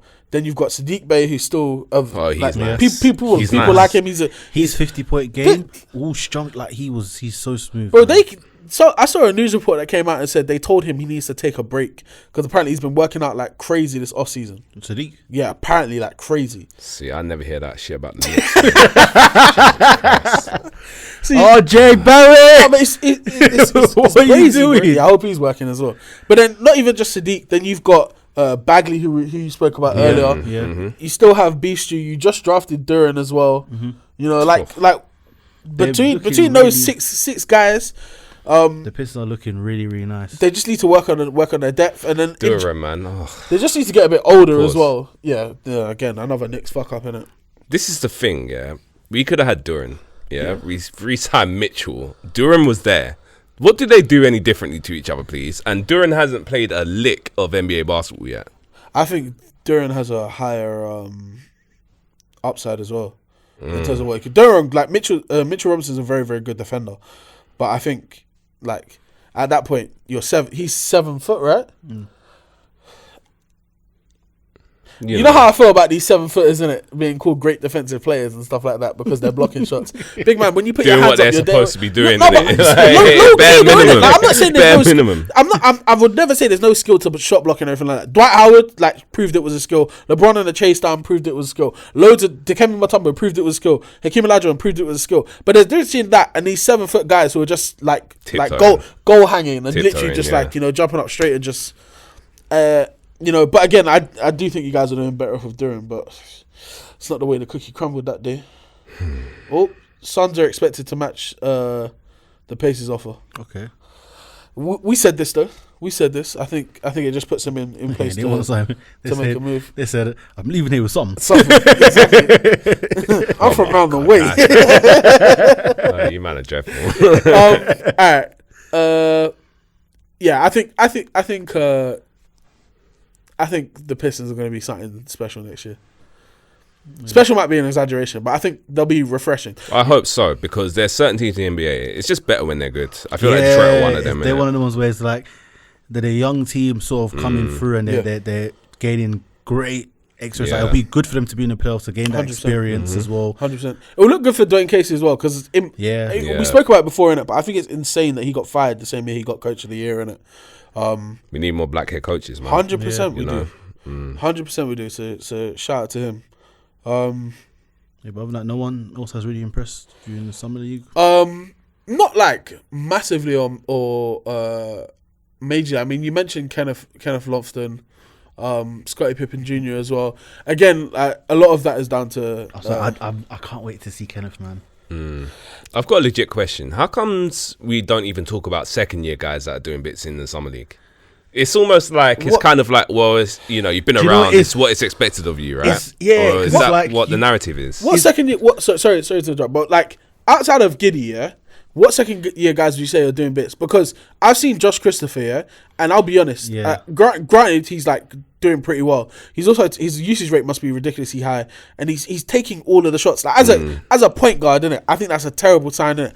I saw Dasheen Knicks, who got drafted the same year as him. He came out of the. Instead of going to college, he did like the G League and night thing, innit? Bro, they're both guards, innit? Josh Christopher was bringing out the ball at his own pace, yeah? And Dasheen Knicks is there, hands up, calling for the ball. Christopher looked at him and went to the other side, bro. Like, I think in summer league?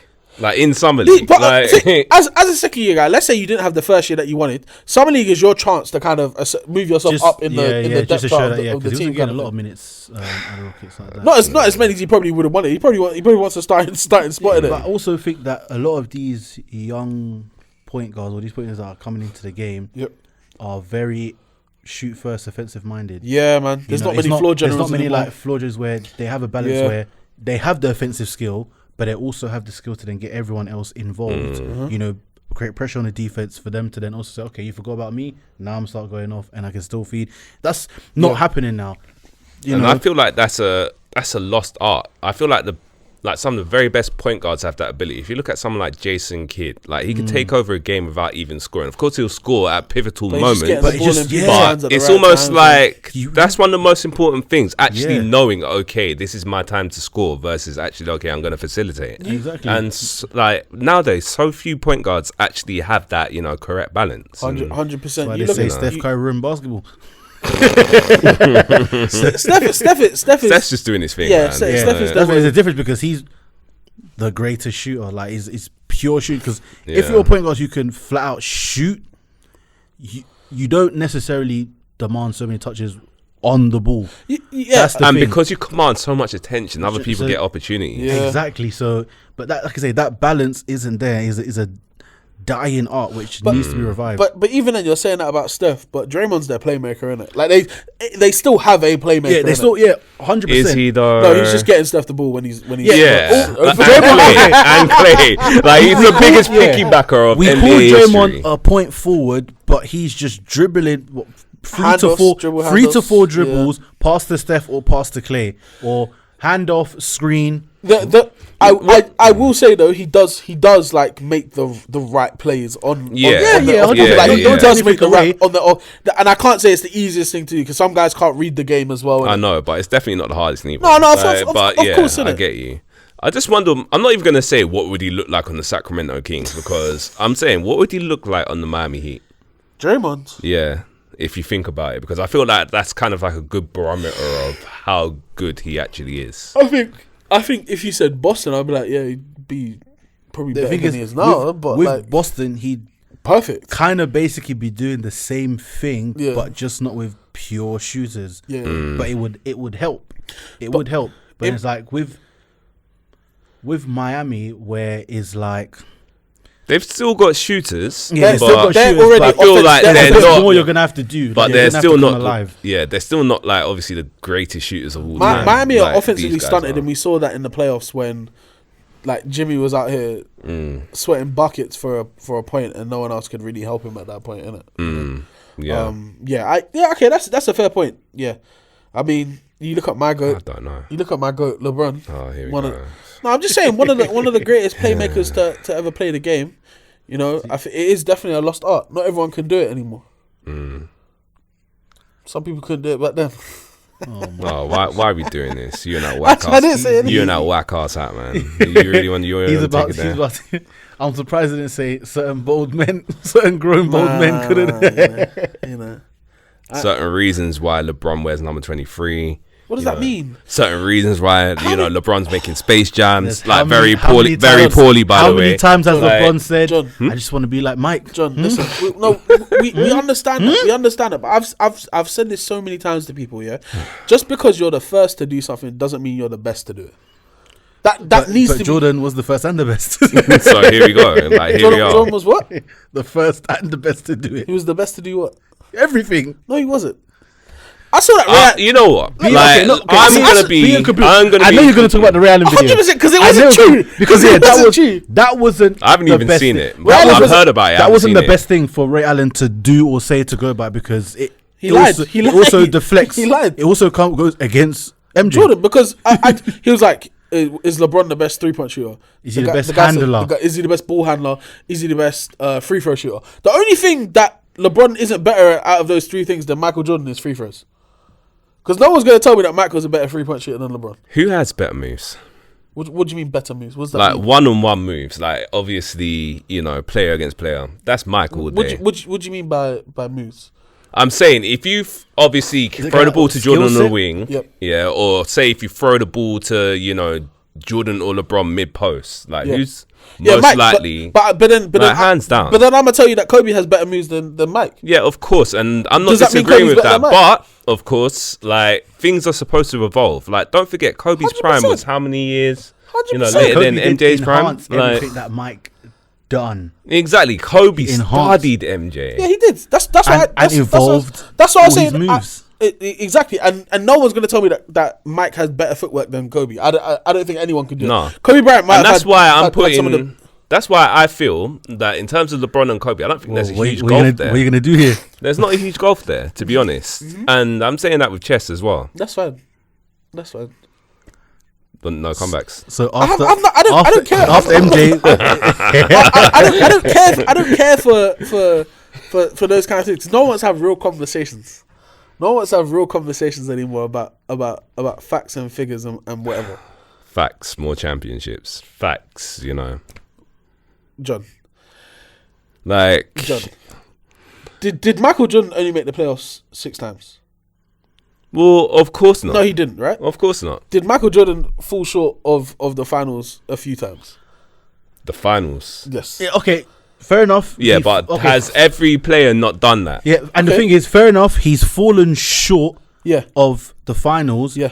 But when he's got there, he's done it. He didn't go home with nothing, He only got there 6 times. and he won it all 6 He times. dominated his era. Like, And he won in a it, and way he which done it LeBron all 6 hasn't. times. Like, First of in all- LeBron's first of all- era, Steph first of all- Curry's eaten. There's been hella guys like Dirk Nowitzki ate in LeBron's era. Like, John. I'm sorry, that's a par. Like, that is a par. No, it's not a par because we're not talking about flipping. Do you know how bad that is in that not 4, not 5, not 6 era of Miami Heat? No, but Where you're obviously the acting- deck was so stacked. Yeah. So stacked. But you're acting To me, they like should we're have saying lost none at all. You're acting like you just said guys who weren't. They lost against San Antonio when Kawhi was on the come up. When Duncan was old as shit. When Ginobili was old as shit. Wait, are you talking Like, about a team full of Hall of Famers? Is that what you're talking They were about? They were way That- past that's their not- prime. John, They were it's way a- over the it's hill. a team- They it's a almost team lost of to them twice. Hall of Famers. They almost lost to them twice. it's a If team it of- wasn't for That's true. Ray Allen, Okay. the very same Okay. Ray Allen Okay. who actually, Okay. has Yeah. the gumption Yeah. to actually assess Jordan versus LeBron. Yeah. So we're not talking about John Paxson and Steve Kerr saving Jordan's legacy a few times. Saving Jordan's legacy. We're not talking about it a few times because that man didn't hit. They shots during didn't games. save We're not Jordan's talking. legacy. We're not talking about Jordan losing to a team full of Hall of Famers who are equally over the hill, just like Which team's that? the Pistons. They were in their prime. When what? What, when they were winning championships like back to back? Like, they were in their prime. And bad boy Pistons, right? And then the year that Jordan beat them, what happened? Where were they then? You can't say they were in their prime because they were done after that. They were done after that. You can't say that was their prime. That was the only. I feel like Isaiah shortened his career, to be honest. Like, how many years did Isaiah play? Yeah, I don't know, bro. 10, 11 years? Like, Chris Paul's playing how many years? So, to put it into context, you know what I'm saying? And then, obviously, we're talking about, the Bostons of this world that they had to get through. Like, obviously, when they... that he didn't get through for a while.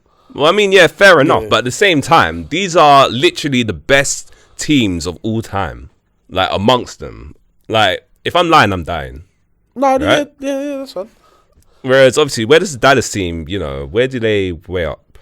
I'm putting them in a similar category to that LA team that I'm putting it. Chill. The LA team in 90 to 91. The team that Jordan beat in the finals, 100%.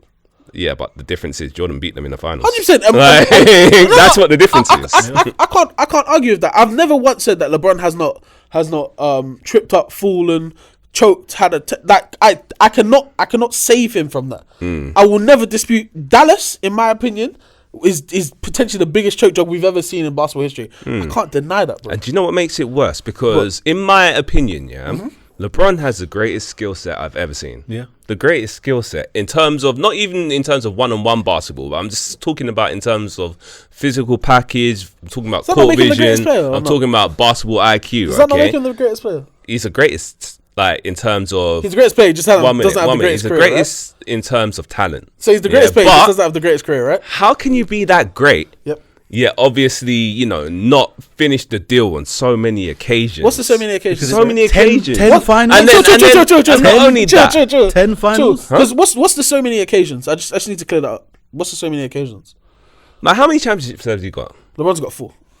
Is that not a major, underachievement at this point? The only thing that is what that's going to be argued there is that, okay, so the Golden State era that one, because and that's greater than any team. That's greater than any team Jordan ever had to face. Those 2 years, greater than any team he ever faced. I can give him pass for that. 2 years, I give him pass for those 2 years. He wasn't supposed to win. Obviously, the first. Although I don't think there was a huge disparity in talent between, say, the two teams. What? Not a huge disparity. If you're looking at a huge disparity. You're smoking on that Knicks pack. What are you talking about? That's disrespectful. 1 minute. That's disrespectful to how good Kyrie was over that course of time. Yeah, there was LeBron and Kyrie. And then after Kyrie, what was there? But then after that, it was just because there was. I get it with KD. When KD was there, that's what obviously rocked that. Clay, KD, Iggy. But 1 minute. Obviously, that's what rocked the apple cart when KD got there. LeBron lost to the Warriors one time when KD wasn't there, yeah? And that's when he didn't have Kyrie or Kevin Love. And that's when he didn't have Kyrie or Kevin Love. Yeah, of course. That was terrible. And I felt so bad for LeBron in that series as well, because he was putting in work. Okay, so absolute work. Yeah. So even if you just had one of them, I think he would have won it all. Okay. Now let's talk about who. So what? That's 2 championships that is this what we're doing now? 2 championships that LeBron didn't get. So that's gonna be what the equalizer. That's gonna close the gap. No, it's that's gonna kind of like discourage MJ's credentials and what he's achieved. No, it's not. But then I can give you 4 instances where LeBron was never expected to win a title. 4 instances where LeBron was How many times did Michael Jordan walk into, and this is even before his first championship, how many times did Michael Jordan walk into a final series saying they're not the favourites in this series? I can give you 4 instances. But that was because of Michael Jordan. Bro, come on. What, are you serious? Are you serious? No. All right, cool. So Michael Jordan, man. No, John, chill. LeBron was 22 taking who to the finals? LeBron was 22 taking who to the finals? Tell me who the second best player on that team was in 07, please. I mean, they had another All-Star on that team. Who? In fact, they had 2 All-Stars on that team. You're going to say Ilgauskas? But it was because of LeBron. Not gonna they were All-Stars because of who they it was played because with. of LeBron. Okay. But it doesn't change the fact they had 3 All-Stars on the same team. All-Stars are not Hall of Famers. We know this. Jordan won all of his rings with Hall of Famers. Yes or no? People can say the same thing about Parker and Ginobili. Why are they All-Stars? Or because of Duncan, right? If Duncan obviously wasn't as dominant as he was at the start of his career, would they have developed to be obviously who they are? Doesn't Tony Parker have a Finals MVP? So we can't put him in that conversation. Okay, but that was how many years, obviously, after playing with Thing, that we saw him rise to become that level of talent. Playing with, obviously, Duncan being the main focus of a I'm just trying to understand if you're trying to compare Tony Parker to Mo Williams or not. Because you're not. You wouldn't do that. You're not crazy enough to do that. But that's what it sounds. Okay. No, but that's what it sounds like you're doing. You see how he was, how he puts you in that pickle. No, but he knows that's what he was. Whether that was his intention or not, that's what he was doing. And we don't need to have to waste time on things like that when that was the case. Okay, so 07 was LeBron the favorite going into it? No, and you can't expect absolutely him to be, not. right? No, he wasn't. Yeah. 2015, LeBron was the favorite until what? Kyrie and Kevin Love. So, okay, yeah, okay. I've got a counter argument, but keep going. The year after, I don't think he was the favourite, especially because Golden State had that historical game and he The came back down the 3-1. greatest regular That's season team of all arguably his time. best. I think that is his best. That's his best ring. Yeah, That's his best ring. That's fine. I won't really try to talk about that anyway. The next 2 years in 16-17 and 17-18, yeah, no one was expecting the Cavs to do that. And if we're being honest, LeBron might have had one of the greatest playoff runs in 17-18, where he took those absolute bag of scallywag bums. That one was crazy. His fade game. What he did to Toronto. Yeah, LeBron obviously in The terms LeBron Raptors, the baby dinosaurs. He was embarrassing those boys up in the 6, bro. But you know how I feel about Kyle Lowry. Like DeRozan's legit, obviously in Chicago, but he's a different. He was obviously not. DeRozan's not the champion on that team, though, isn't it? Kyle Lowry, isn't it? I mean, okay, but obviously we know who the better player is. Oh yeah, right? no, that's fine. But I've got a counter argument to that. Okay, Go ahead, so I'm gonna, in fact, I'm gonna set the stage. Yeah, so you know. We've got obviously Kobe Bean Bryant in his prime. Yeah.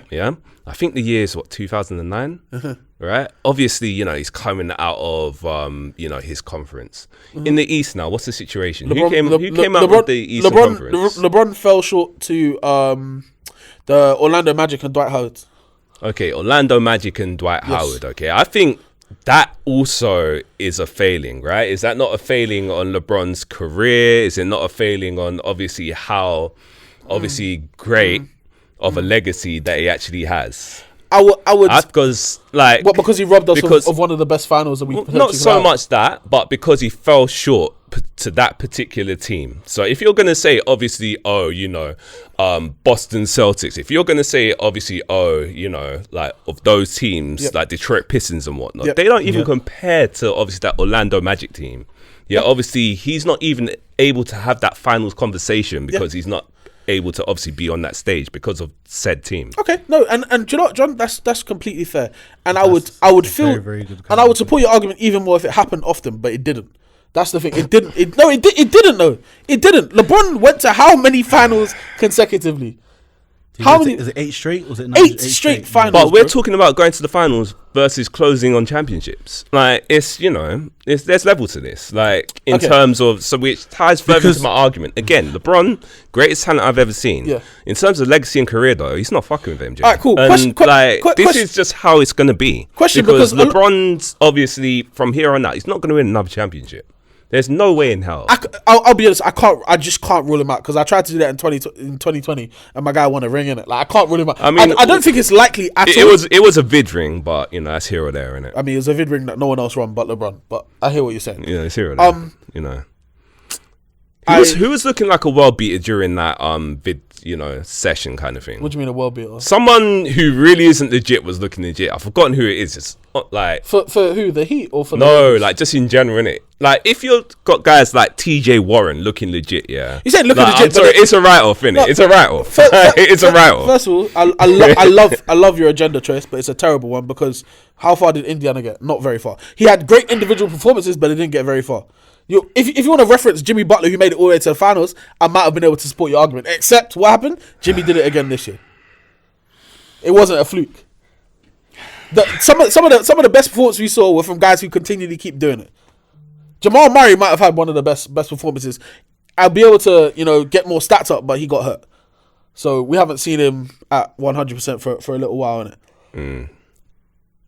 Listen, John. I don't get how you can still argue against what I said because I feel like it's very credible that LeBron's a great talent we've ever seen, but his legacy and career isn't fucking with NBA. So he's the greatest player. So he's the greatest player. If we're talking about the GOAT, which is the greatest of all time, greatest player of all time, yes, the greatest. Greatest of all time. Yes, yeah, okay. Yeah. That's like the totality of it. Yeah, it's not just the greatest talent. It's not just the greatest eye test. It's obviously everything else within it. Together. Like it's a different type of conversation to be had. So the reason I do this is because people chat shit. You're lying. Has Michael Jordan got the greatest career of all time?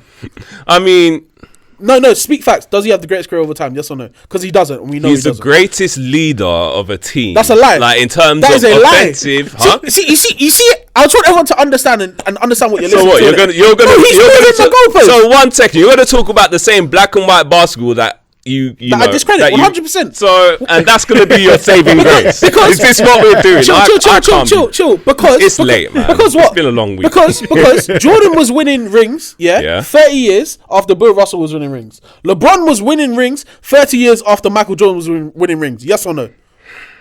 Yes or no? Yeah. It's comparable. It's comparable. Of course it is, because I've just given you the exact same time. I feel that 30 years between when obviously Bill Russell was winning championships and when obviously Jordan was winning championships, like in terms of that 30 years, the difference in the game was more profound than the 30 years between when MJ was winning championships to now. Because they let more niggas play, yeah? Ah, stop. Stop. It's facts. It's facts. I wasn't ready. I'm wearing an equality t-shirt. It's facts. I can't think, like, don't get me wrong, people have become more athletic. I don't even necessarily think that was the case. They just let more athletic people play the sport. At the end of the day, Mike is not the greatest, hasn't got the greatest career. So I don't want to hear the conversation. Does he have a better career than LeBron? Yes. I can't argue with that. Is he a better player than LeBron James, in my opinion? No. And I think you agreed to that as well. I think even Kareem has a better career than LeBron, to be honest. If we're going to go there. Up to what point, sorry? Up to what extent? To what point? What? In terms of accolades, accomplishments, he's just, the totality of his career was greater than LeBron's. So okay, cool. That's fine. That's fine. So are you going to argue against MJ being greater than LeBron based on what we're talking about, or are you trying to twist it again and take it over there? Like remix the cap and all of that stuff. First of all, you're speaking about yourself. Because this is what you've all you've done. Every time I ask you a question, you move the goalpost. Oh please! No, you have because all totality and talking all this shit.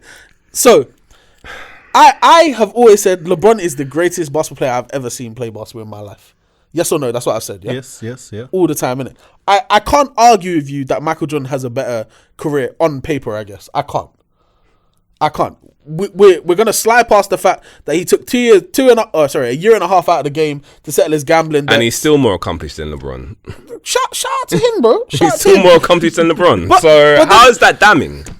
But then when I mentioned to you, and people are going to say, oh, it's because he played a longer time. He played a longer time because he took care of himself. But when LeBron gets his all-time scoring record, is that going to matter at all? Is that going to change anything?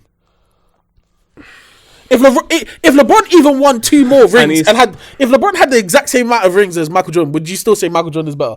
Yes, because he's been to 6 finals and won all of them, right? He has a 100% record, right? There's nothing LeBron can do currently as constructed to be better than Michael Jordan. Would you say that?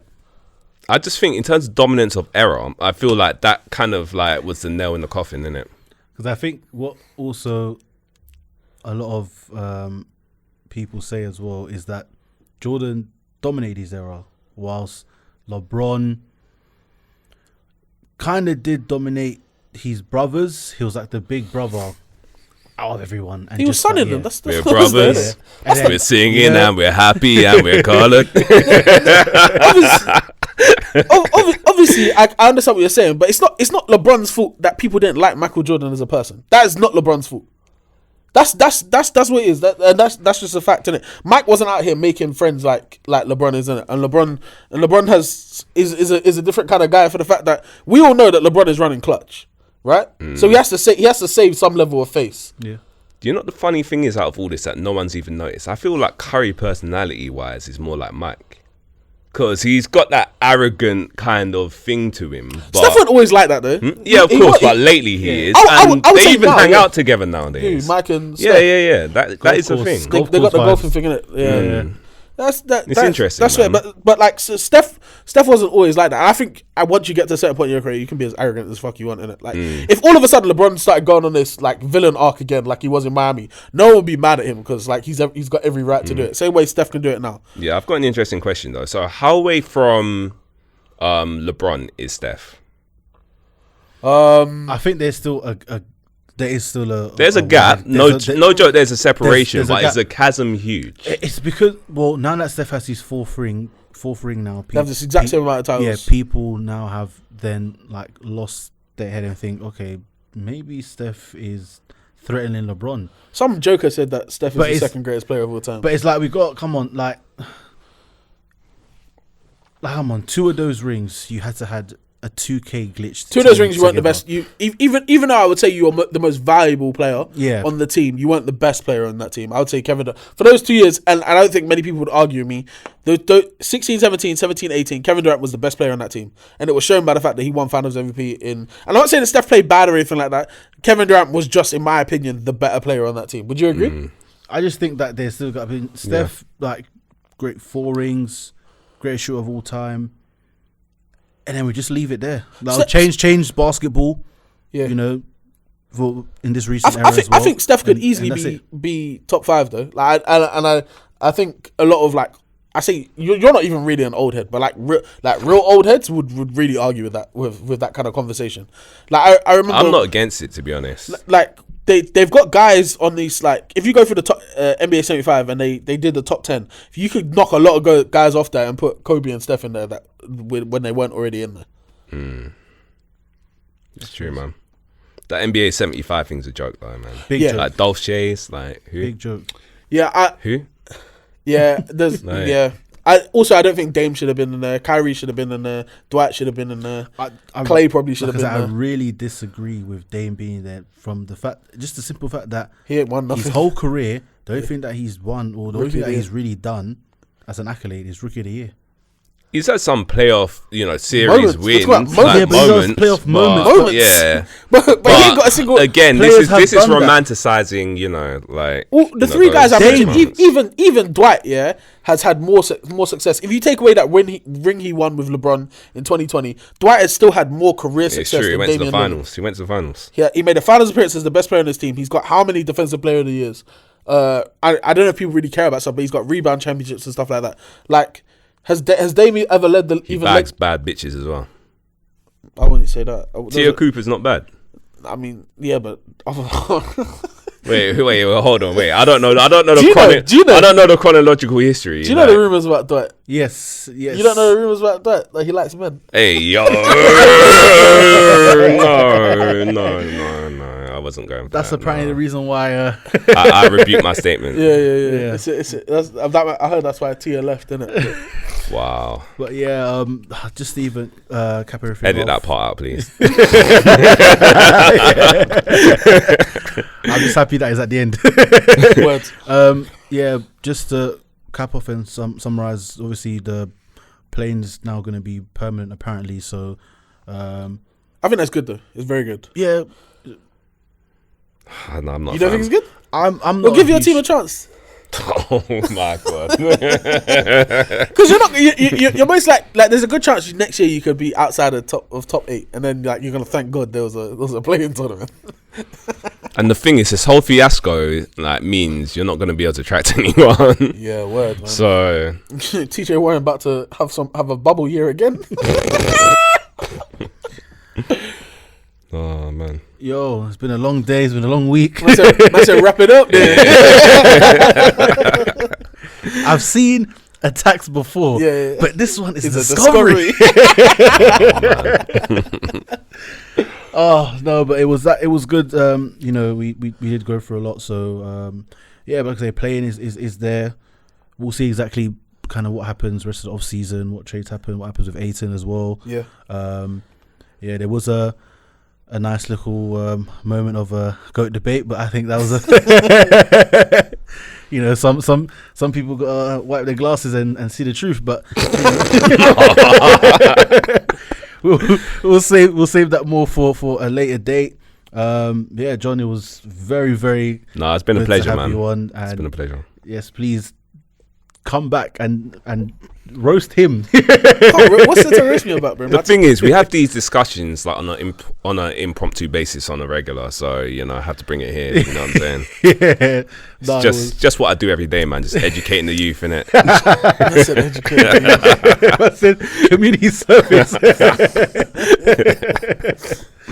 But yeah, guys, keep locking in with us. Make sure you follow us on all socials. Take It to the Rim Podcast on Instagram, on TikTok at Take It to the Pod, on Twitter.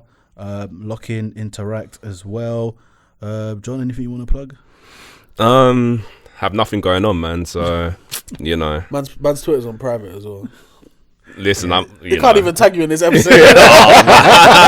It's what I do for a living, man. But yeah, my Twitter is the John Hines. I'll take it off private for a hot second. But yeah, man, that's about it.